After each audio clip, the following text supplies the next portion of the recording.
तो show time explainer में आप सबका स्वागत है और आज हम एक्सप्लेन करने जा रहे हैं ब्रेकिंग बैड के सीजन 1 के एपिसोड नंबर 4 को। तो चलिए शुरू करते हैं, जहां पर हैंक अपनी रिपोर्ट पेश करता है क्रेजी 8 और अमीलियो के बारे में। जहां पर क्रेजी 8 अपने कजन अमीलियो को मिलने के बाद गायब था। शायद दोनों गैंगस्टर हैं तो किसी केस में मारे गए हों, बट उनको इन्वेस्टिगेट करके पता लगाना होगा क्योंकि उनकी गाड़ी उन्हें डेजर्ट में खाली मिली थी कुछ मैथ सैंपल के साथ में, जो 99.1% प्योर है, जो अब तक के बेस्ट सैंपल्स थे। यहां तक कि उनके खुद के साइंटिस्ट भी इतना प्योर नहीं बना सकते हैं। तो शायद कोई नया प्लेयर आ चुका है टाउन में, जो टाउन के अंदर रहकर ये सब प्रोड्यूस करने लग रहा है। और यहां पर उन्हें एक मास्क भी मिला है जिसके अंदर सेम सैंपल एब्जॉर्ब थे, तो वो पता लगा के रहेंगे कि ये है कौन। जो भी है वो हाई स्किल सेट का है और उसके पास कुछ ज्यादा ही पावर और कनेक्शन है, जो टाउन के अंदर डेजर्ट के आसपास ये सब चीजें करने लग रहा है। और वहीं हम देखते हैं वॉल्टर को, जो रियल में इन सब के पीछे था और वो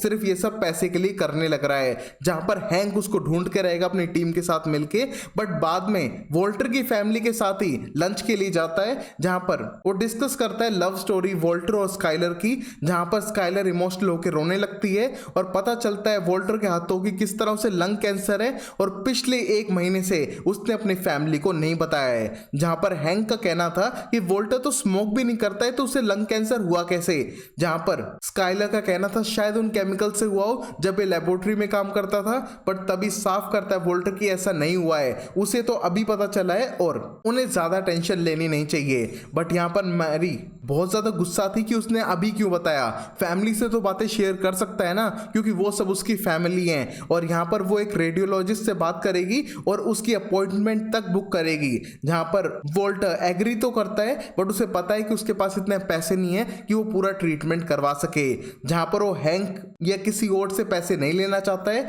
बट हैंक उसे प्रॉमिस करता है कि वो उसकी फैमिली का ख्याल रखेगा चाहे एंड में कुछ भी हो। जिसको सुन के वॉल्टर को बिल्कुल अच्छा नहीं लगता है, क्योंकि वो नहीं चाहता है कि हैंक फादर प्लेस ले उसकी फैमिली में, क्योंकि वो है फादर अपने बच्चों का और उसे केयर करनी चाहिए, ना कि हैंक को। और वहीं कुछ देर बाद वो अपने वुंड्स पर मेडिसिन लगाने लगता है जो उसे क्रेजी 8 को मारने टाइम लगी थी। और यहाँ पर उसके पैंट पे ब्लड स्टेन की वजह से उसे धोने लगता है, बट बहुत ज्यादा सिक महसूस कर रहा था। और यहाँ पर वो अपनी वाइफ तक से कुछ शेयर ना करते हुए उसके साथ सीधा रेडियोलॉजिस्ट के पास जाता है और देख पाता है अपनी वाइफ को रेडियोलॉजिस्ट से बात करते हुए और $5000 डिपॉजिट करवाने की बात करते हुए, जिसको सुन के वॉल्टर को बिल्कुल अच्छा नहीं लगता है, क्योंकि वो सब क्रेडिट कार्ड पे इतना सब पे नहीं कर सकते हैं। और यहाँ पर वो हैंक और अपने मॉम दोनों से ही पैसे लेने के लिए रेडी नहीं है, बट कुछ टाइम में अपनी मॉम को बता देगा अपने लंग कैंसर के बारे में। जहां पर वॉल्टर अपनी पेंशन से कुछ पैसे निकलवा के अपना इलाज कराने के लिए एग्री करता है,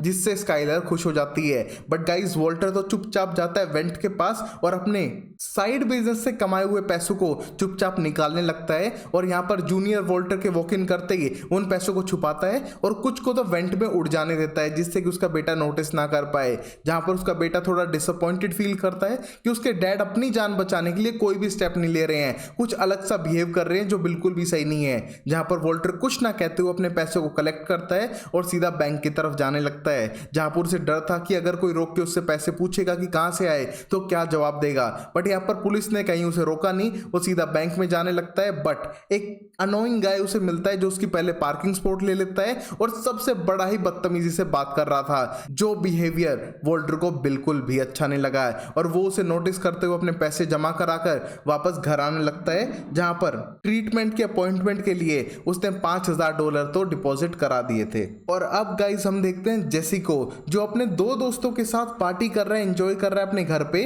बट उसका एक दोस्त पूछता है कि घर में हुआ क्या है, ये पूरा एरिया अजीब सा टूटा हुआ है। हम देखते हैं जेसी झूठ बोलता है कि उसके घर को रिपेयर चाहिए क्योंकि वो पुराना हो चुका है। जहां पर उसके दोस्त किसी अपने जानने वाले का नंबर भी देते हैं जो उस घर को ठीक कर सकता है। और यहाँ पर वो सिर्फ आए हैं कुछ नशा वशा करने। हम देखते हैं जेसी पहले तो मना करता है क्योंकि करना नहीं चाहता है, बट उसके दोस्त इंसिस्ट करते हैं कि अगर वो नहीं करेगा ये सब तो इससे बेटर है कि वहां से चले ही जाएं। बट तभी जेसी बोलता है कि उनको जाने की जरूरत नहीं है, वो यहाँ पर रुक सकते हैं उसके साथ में। उसके लिए वो एक अमेजिंग चीज लाया है जो है मेथ, जो उसने खुद कुक की है बहुत लंबे टाइम बाद, क्योंकि उसका पहला पार्टनर अमीलियो तो जेल जा चुका था, अब पता नहीं कहाँ है, बट अभी वो अकेला कुक करने लगा है। और यहाँ पर उसने कुक किया है बिल्कुल प्योरेस्ट फॉर्म का मेथ जो उन्हें बेस्ट लगेगा। हम देखते हैं अपने दोस्त को इंसिस्ट करने और रोकने के लिए वो उन्हें वो मेथ फ्री में देने के लिए लिए भी रेडी है, जिससे कि वो उसके साथ टाइम स्पेंड करें और वो इस घर में अकेला ना रहे जहां पर 2 लोगों की मौत हुई थी। हम देख पाते हैं उनके मैथ एंजॉय करने के बाद नेक्स्ट डे जेसी अकेला घर में उठता है, जो मैथ करने के बाद हलुसिनेट करने लग रहा था कि किस तरह उस पर लोग अटैक कर रहे हैं, उसे अरेस्ट करना चाह रहे हैं और उसे जान से मारना चाह रहे हैं, जिनसे बचने के लिए वो चुपचाप घर के पीछे के रास्ते से भागकर अपनी जान बचाता है, सिर्फ उसकी इमेजिनेशन में। रियल में तो ऐसा कुछ भी नहीं हो रहा था, जहां पर जेसी कुछ ज्यादा ही सोच रहा था और रात तक अपने पेरेंट्स के घर पे पहुंचता है और पकड़ा जाता है पीछे के रास्ते से आने के लिए। हम देखते हैं उसके पेरेंट्स उसको बिल्कुल पसंद नहीं करते हैं, लंबे टाइम पहले उसे घर से निकाल चुके थे और अपने छोटे बेटे को ही अपना आइडल समझते थे। हम देखते हैं इस मोमेंट पे जेसी के बहाने पे एक डिसअपॉइंटमेंट सी थी, जो जेसी भी नोटिस कर पा रहा था, बट सीधा अपने कमरे में जाके सो जाता है, जो उसका बचपन का रूम था। हम देखते हैं जेसी के बारे में उसके पेरेंट्स टेंस थे कि ये कोई ड्रग्स या फिर कोई गलत काम करके आ चुका है और उन्हें पुलिस को बुला लेना चाहिए, बट उसकी मॉम को लगता है कि ऐसा नहीं करना चाहिए और उसे एक और चांस दें, जहां पर उसके डैड इसके लिए बिल्कुल भी एग्री नहीं थे। बट यहाँ पर उसके मॉम के कहने पे वो घर पे रुक चुका था, जहां पर उसको डिनर दिया जाता है और कुछ टाइम तक वो वहां पर रुकने के लिए रेडी है और अपने भाई से मिलता है, जो इतना बिजी है कि उसकी तरफ ध्यान भी नहीं देता है और वो एक टॉपर था क्लास का, जो जैसे बिल्कुल भी नहीं था अपने टाइम में, और यहाँ पर वो एक भी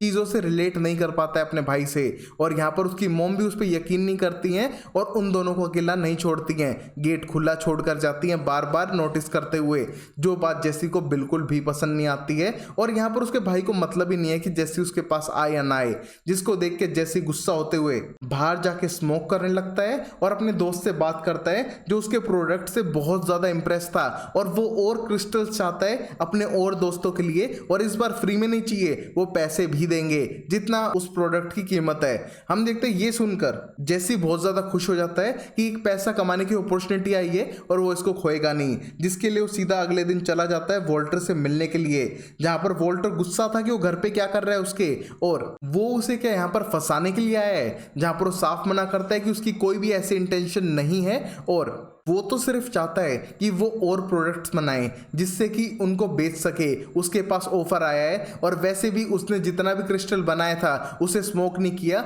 बल्कि दूसरों को बेच दिया है। हम देखते हैं यहाँ पर इस मोमेंट तक भी वॉल्टर उसकी बातों के लिए एग्री नहीं करता है, क्योंकि उसकी लाइफ एक बार खतरे में पड़ चुकी है और वो नॉर्मल लाइफ जीना चाहता है, इसीलिए वहां से भगा देता है जेसी को। बट जेसी जाने से पहले उसे $4000 देकर जाता है, जो उसने मैथ को बेच के कमाए थे, क्योंकि वो लॉयल रहेगा अपने बिजनेस से। और यहां पर अब वॉल्टर उन पैसों को इकट्ठा करने लगता है, क्योंकि जेसी गुस्से में फेंक कर गया था। यहां पर वॉल्टर को पैसों की सख्त जरूरत है, बट वो अभी भी ट्राई कर रहा है कि वो फिर से क्रिस्टल मैथ ना बनाए। और अब डॉक्टर के पास जाके पता करता है कि उसके पास बहुत कम टाइम है, उसे जल्द से जल्द थेरेपी स्टार्ट करनी पड़ेगी, और अगर कोई इशू ना रहा तो पहले जैसा नॉर्मल हो जाएगा। और इस प्रोसेस के लिए उसे बहुत सारा पैसा चाहिएगा और हेल्प चाहिएगी फैमिली की, क्योंकि उसकी हेल्थ इश्यूज अभी बढ़ते जाएंगे ट्रीटमेंट के दौरान, जहां पर स्काइलर उसकी हेल्प करने के लिए रेडी है और यहां तक कि एक जॉब भी करेगी जिससे कि वो फाइनेंशियली सपोर्ट कर सके। बट इससे वॉल्टर बिल्कुल भी खुश नहीं था, क्योंकि उसे लगता है कि उसकी वाइफ प्रेग्नेंट है और इस मोमेंट पे उसे जॉब नहीं करना चाहिए, और यहाँ पर वो बिना ट्रीटमेंट के भी रुक जाएगा अगर पैसों की प्रॉब्लम है तो।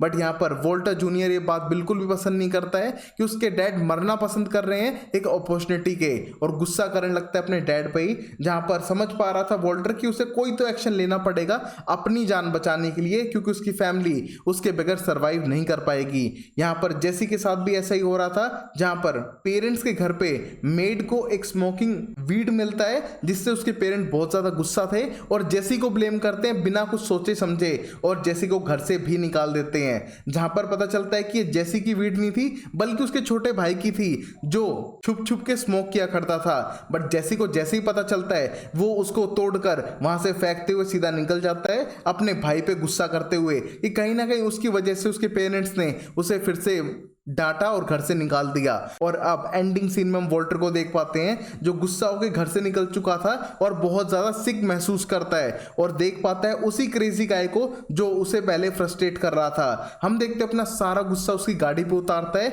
उसके अंदर स्पार्क करते हुए, जिससे कि उसमें आग लग के ब्लास्ट हो जाता है पेट्रोल पंप के ऊपर, जहां पर वो बंदा कुछ नहीं कर पाता है और पहली बार वॉल्टर बहुत ज्यादा सेटिस्फाइड फील करता है। और अब शायद वो जेसी के साथ कोई बात भी करे, वो सब देखते हैं अगले एपिसोड में। तब तक के लिए वीडियो को लाइक करें, चैनल को सब्सक्राइब करें और कमेंट करें, जिससे कि मैं आपको शाउट आउट दे सकूं। तब तक के लिए take care, bye bye, sayonara and Tata.